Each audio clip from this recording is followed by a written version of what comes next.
Welcome back to the Basics with the Petersons. Today what we want to do is kind of give you an idea of where we're starting off as we go through this journey. We're going to show you the property, kind of explain to you what the future holds, what our desires are, where we started off, things we've improved already. Our dreams and goals, really, for this place. Yeah, both dreams and goals as we kind of progress over the next several years as we develop what the Lord's given us. To just kind of talk a little bit, when you do buy property, you kind of have to decide what you want. And we mentioned to you before that we were going to downsize, but we still wanted to stay in rural living. We really knew that we wanted to have some space. We're ones that we like to do projects and we like to have really quiet times and quiet moments. And so rural living we knew was for us. And but then when you're purchasing things, sometimes you have to like give and take what you want as you look at a piece of property. Well, also when you purchase a property, you kind of have somewhat a vision as you live in it of what can be done, some things you can develop, things you can make better, different aspects of the property that you can enhance in order to just make it more your own than what it is. And we've started to do that with our property here. So and to have it fit your goals in mind.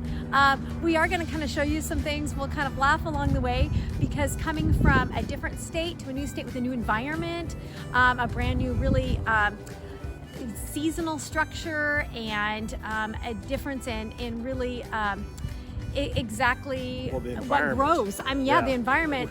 We went from desert to rain. So understand right now it's January 3rd today, and we're in between rainstorms. We've had the sunshine for a couple minutes here, so that's why we're out and doing it's only this. Staying out for a few minutes Yes. before it rains again. But how we handle what we have is much different than what we came from. So we'll kind of discuss that as we go through the walkthrough. And we've learned along the way already, so we're going to share that with you. So come join us as we progress and show you what and we walk have. through our property.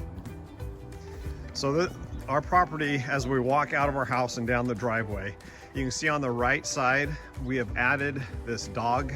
We call it the dog shed. It's really the dog hotel. When we started off here, there actually was a tree that was in the middle of that spot. So as we further walk down, well, just to kind of show you a little bit, I want to when we first bought this property, one of the things we loved about Oregon was the fact that there is ivy everywhere, and ivy is amazing and ivy is gorgeous, and we'll kind of show you some of the ivy previous. But we had ivy and we had it going up every single tree, and we just thought it was amazing. And quickly fellow Oregonians let us know that ivy on trees is not good. So one of the things we learned along the way is that even though it looks gorgeous, and let me tell you, it is green year-round, it is a giant weed that has to be maintained. So you'll see lots of ivy on our property, and we do keep it in some of the areas just for ground cover, and it's really pretty and everything, but we will show you that we have to maintain our ivy all the time, and it's one of our nemesis in our environment. Matter of fact, you can kind of see we need to maintain again that tree right there has ivy growing on it, and that's about 6 months worth of growth. So when we first got here, this whole side, this whole area was underneath blackberries and vines and weeded, tons and tons of weeds. We had holes here dug, and we ended up taking our tractor and filling it in. It is a pretty good slope. We planted grass in it, and grass is only about 6 months old. Has not been through a real strong summer yet, but you can see the transition here between this grass and that grass that we're trying to develop.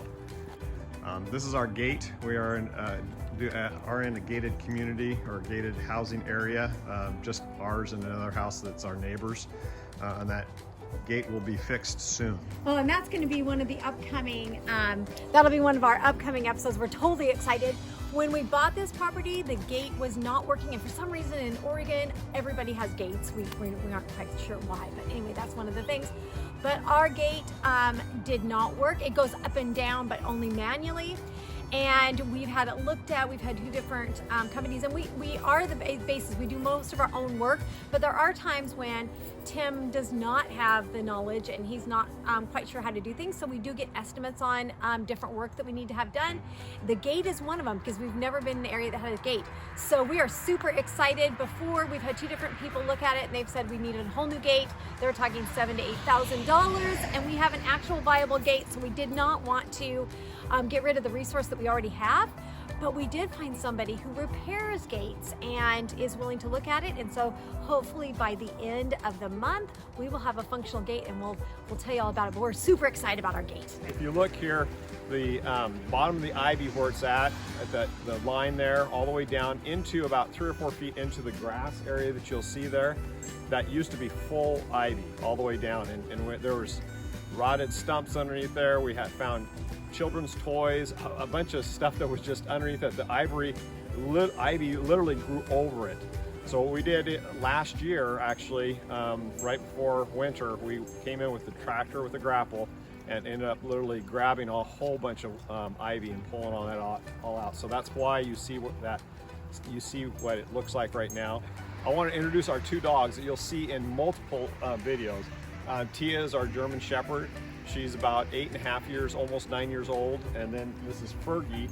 We're not sure what she is, but she's part of our family as well. So you'll see them roaming around all the time, but they've been our guard dogs forever and ever. As we come up here, right now I'm in the transition time of cleaning out our water gathering system. 3 270-gallon tanks that I do end up putting here.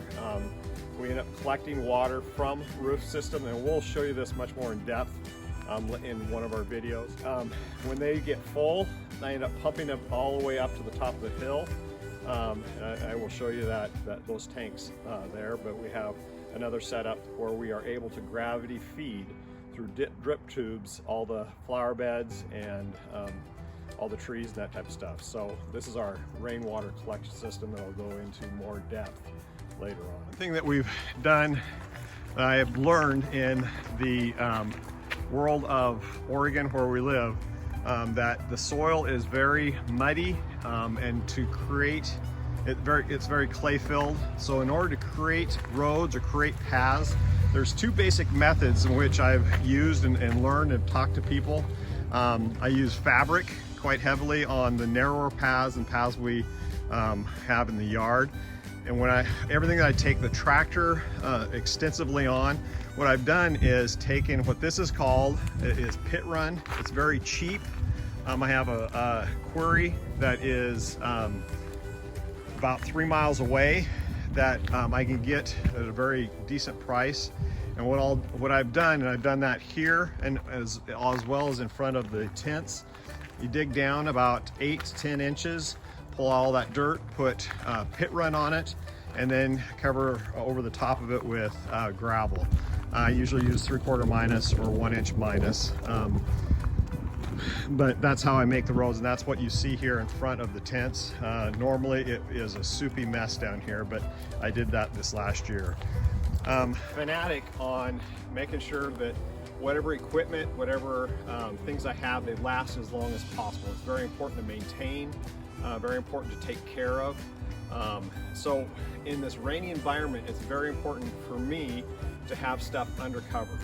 So last year, before we ended up moving in, I ended up purchasing this 12 by, I think it's 12 by 20 tent. And that's where I initially bought it for about $325. That's where I put the tractor, put some of the minor implements underneath here. I did have some sit out last year. At the beginning of summer this last year, we ended up investing in a much bigger tent. We paid about $400 for it. It's a 20 by 20. It's not made near as well as our first tent that we bought, and I've got some issues with it. Eventually, this is where I would like to have a shop built. That is down the road a ways, but that is a plan for us to do. But I'll end up leveling this out and putting it here. We have to fell some trees, but for right now, keeping it under cover, all the equipment is very important. So that's why I keep my tractor and implements. I have a 4-wheeler. We've got wood chipper. all that stuff is kept under cover out of the rain as much as possible. And you'll see we're going to build some structures on other parts of the property that these tents will be removed hopefully in the next year, so that I can put the tractor, all the other equipment in other spots that I had built. Well, in Washington, when we came down from Washington, I ended up having 3 different outbuildings. I had a 40 by 40 shop, enclosed shop that was insulated. I had another area that was another shop that was a 20 by 30 that we put a bunch of storage. I was using concrete floors. And then we also had a lean-to where we parked all of our cars at. So I had a lot of outbuildings that were able to house a lot of the stuff, and really I didn't see any degradation, or very minimal degradation, from our fifth wheel because it was kept inside all the time. And I really know the need to keep that so that we can keep our equipment for as long as possible, because it's very expensive. But when we purchased this house and this property, it didn't have anything like what we came from. So slowly, I'm going to progress towards having solid outbuildings to be able to house all this. You can kind of see, if you look at the tank up there, we have a tank, and there's 2. Right now we have a 2,500 gallon tank. I'm not sure if you can see it very well in the video, but we have that, and also 2 330 gallon IBC totes. I'm going to add another 2 IBC 330 gallon IBC totes up there as well. That's our high point for our gardens and that type of stuff. Containers full of water. I will be able to turn on timers and be able to feed all of the through gravity fed all the beds and trees and all that stuff for water during the dry months here in this where we live. So that's kind of how it is. You can kind of see the retaining wall. We'll kind of come back down and take a closer look at that. But I also have a wood station set up there, and we'll kind of take you through that here in a minute.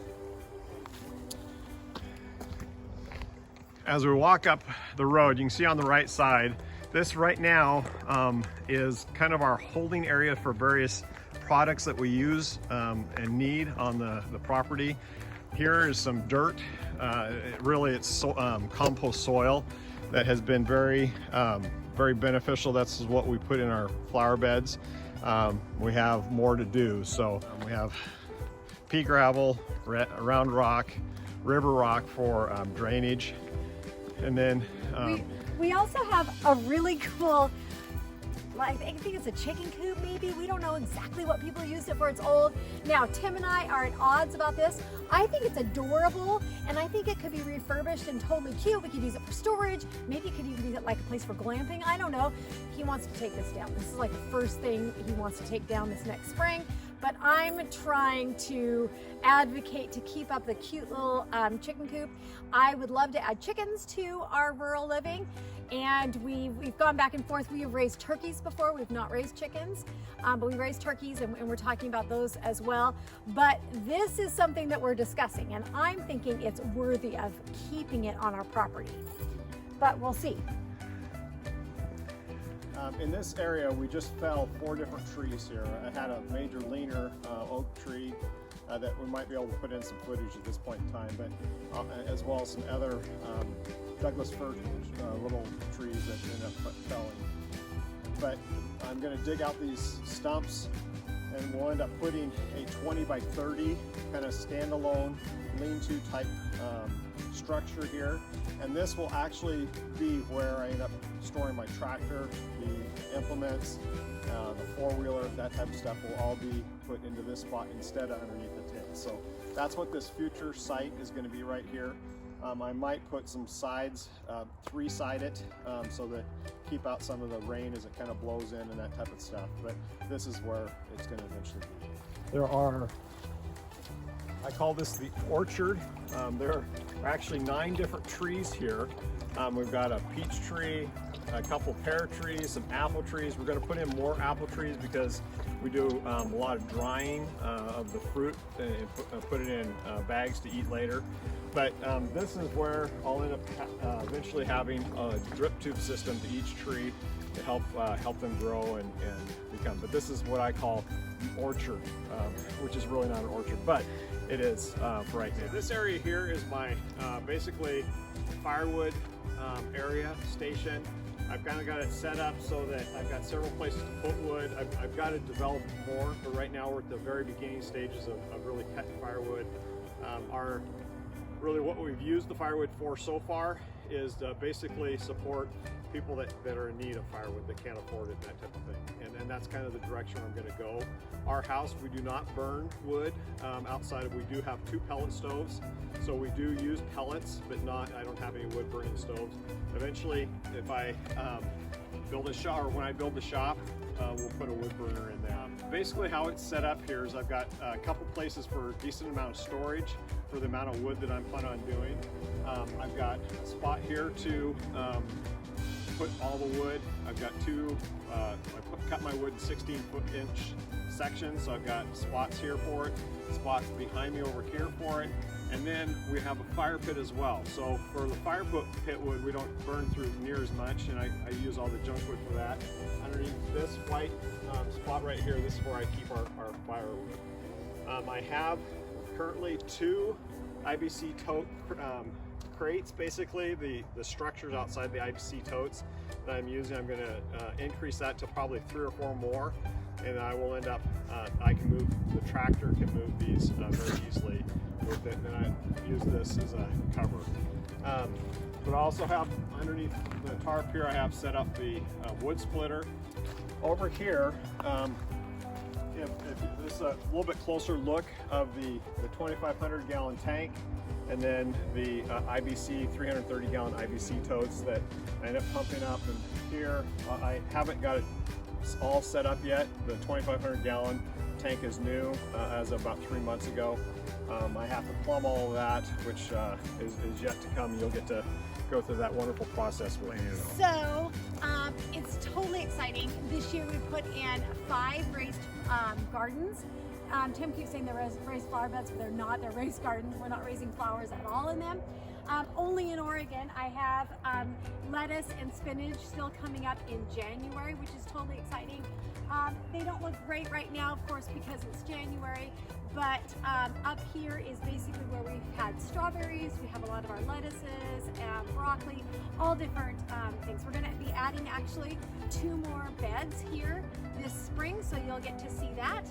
And this is part of the places that I grow lots of food. So we have actually some friends that have lovingly named our place the Compound. But to the right, you'll see that's our dual living, and it's our rental property. We have 4 college students in it.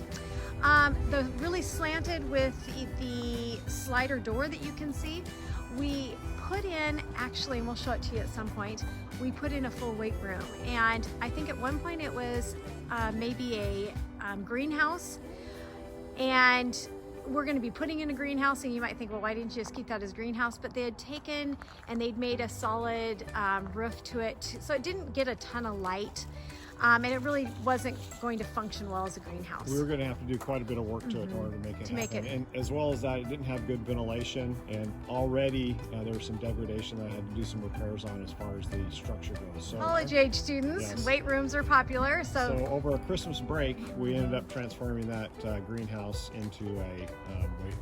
And it's awesome. But if you go to the edge here, we'll just real quickly run through. This is our pump house. The pump house, it will actually be the mainstay for where all the water is distributed throughout the property. And then you can see our raised beds that we just put in, the 2 on the both sides. Those are 10 by 8, and they're bigger than what we anticipated, but we have quite a bit of growth that comes out of it. This will eventually turn into a spot for flowers and beautification in front of this retaining wall that was built here. And you guys can help me convince him. So the ladders, they are just a nemesis to me. But needed. No, they're not. I don't think they're needed. Anyway, in our home in Washington, of course, we had those outbuildings, and so the ladders were in the outbuildings and I didn't have to see them. So we moved down here, and he puts the ladders in front of this shed, And this is now the ladder's home, but looking out of like the back of our house, we see these ladders. I want raised flower beds here, actual flower beds, not probably garden area, but flower beds. I want raised flower beds here. I want this area changed and transformed. And Tim keeps saying that's later down the road. I think that needs to be first on the list come spring.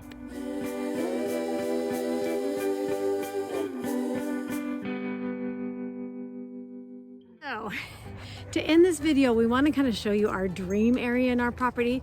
So this is one of the things that probably sold us on our property the most. We liked the house. The house has lots of great features that you'll see over time. We liked the ability to expand, but Tim and I are kind of dreamers, and we see things and we want to be able to share things with others. And so this is kind of our dream area, and we want to kind of show you what we love about it and to just kind of walk you through it.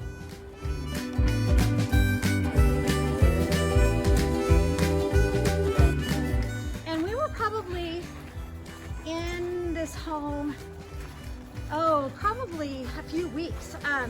And we were just out walking the property again. I mean, it's 9 acres, so we didn't know it well yet. And we just happened to walk into this spot. And as you look, you can see how it kind of overlooks over the edge. You probably can't see it very well on the camera, but down below you can see the road that we walked up on. It's about a probably 120, 130 foot drop, but it comes back along here and opens up into a small, somewhat meadow. What I'd love to do is build some sort of cabin up here in this corner over here that people can come in and use, and it'd be big enough to have several beds in it. We'll have some potable water up here, burn wood at, and then it just kind of is a very secluded, quiet, tranquil spot that we have developed into a kind of an ecosystem within our property. Okay, so this is really our area that we dream about. We could see youth groups in here, we could see just like people being able to get away and enjoy, but we love this tranquil environment and this tranquil spot. Anyway, we found it. Tim brought his grapple in and he cleaned it up. He cleans it up like every spring or a couple times a year. He'll come in and kind of maintain continue it. on my vision of what it needs to be. Of what it needs to be. But we always come up here and we're like, oh, we dream big up here. Anyway, thank you for joining us today. Thank you for dreaming with us. And thanks for coming along with the journey with us. And again, this is the basics with the Petersons, and we're just going to show you the basics of rural living and how to turn your rural living into exactly what you want to be every single day. Thanks for joining us today. This is the basics with the Petersons. We'll see you next time on the next video. And remember, if you like our videos, like it, subscribe, and continue the journey with us. Have a good day.